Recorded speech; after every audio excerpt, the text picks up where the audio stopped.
સમયની બલિહારી છે, સમય બડા બલવાન છે. કર્મની ગતિ કોઈ તમે વિચાર કરો, થઈ થાવીને થાસ્યાઓ ત્રિકાળ જ્ઞાની મહાપુરુષ ગંગાનો પુત્ર ભીષ્મ છેલ્લે બાણની પથારીમાં ઊભું પડ્યું.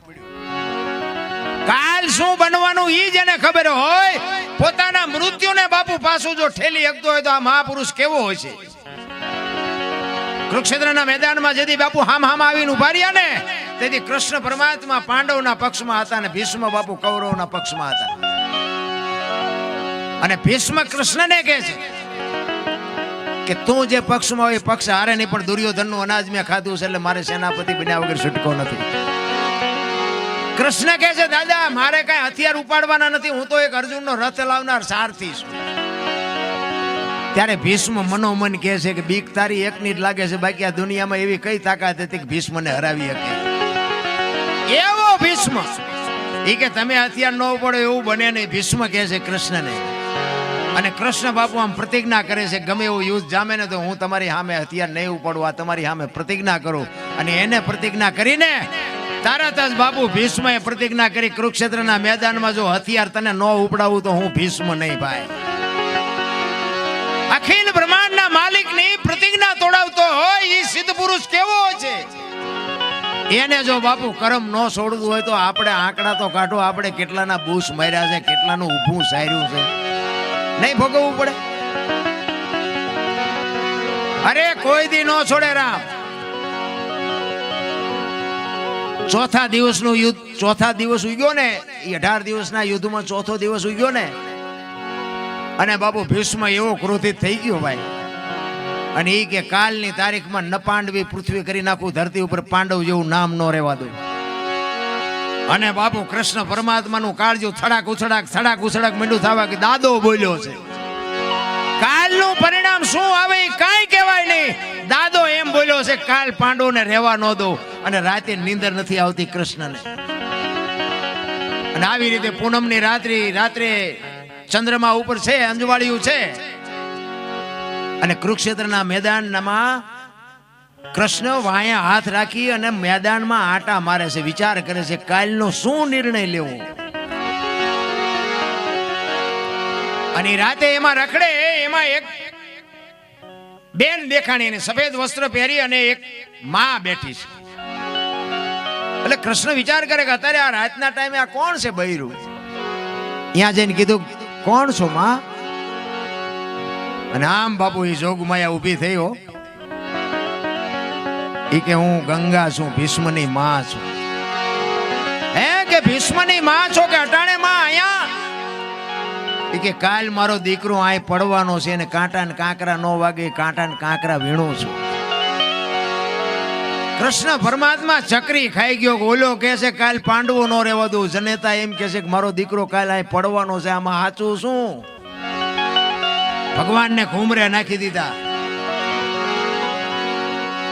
અને કૃષ્ણ આવ્યો સાવણીમાં, અર્જુનને પાટું મારીને જગાડ્યો કે એ ઓલાએ પ્રતિજ્ઞા લીધી છે કાલ પાંડવોને રહેવાનો દઉં, તમને હારો નીંદર આવે છે.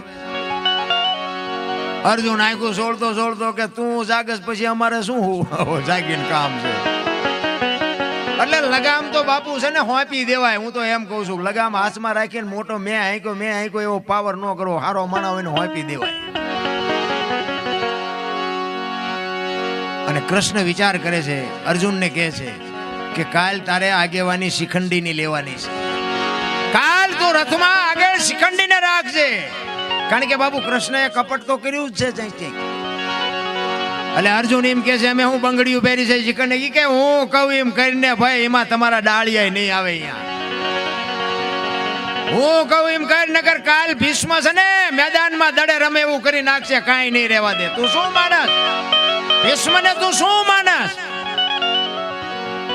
અને આ બાપુ આમ ફોરુજ નારાયણ કોર કાઢે, આમ હામાં રથ આવીને ઉભા રહ્યા. ભલે ઉગ્યા ભાણ લવ તુહારા ભામણા, જેન મરણ લગમાન એ રાખજે કચ્છ પર આવું.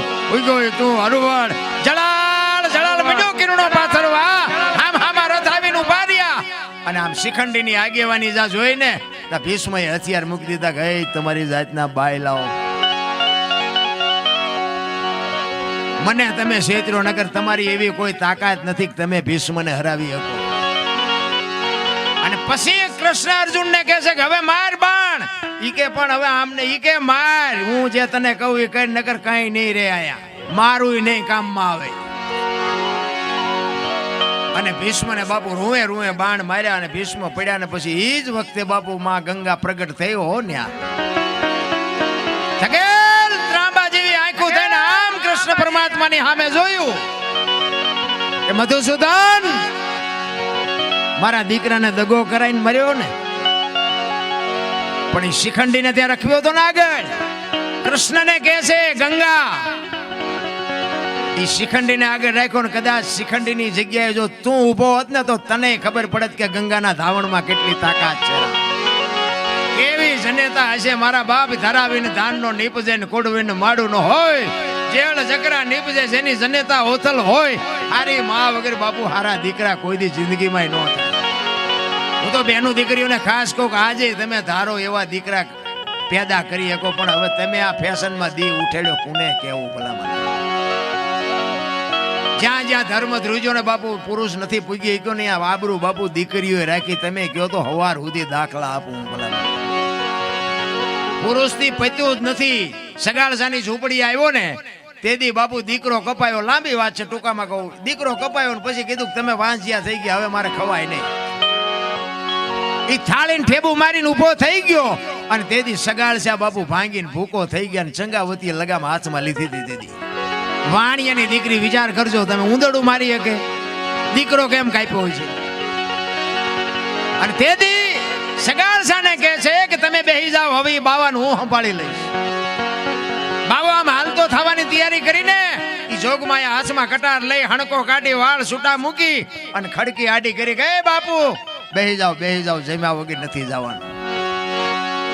તેથી અખિલ બ્રહ્માંડનો માલિક મીંડો ધ્રુજવા બાપુ કે આ જોગમાયા શું કરશે. અને વાતે સાચી છે.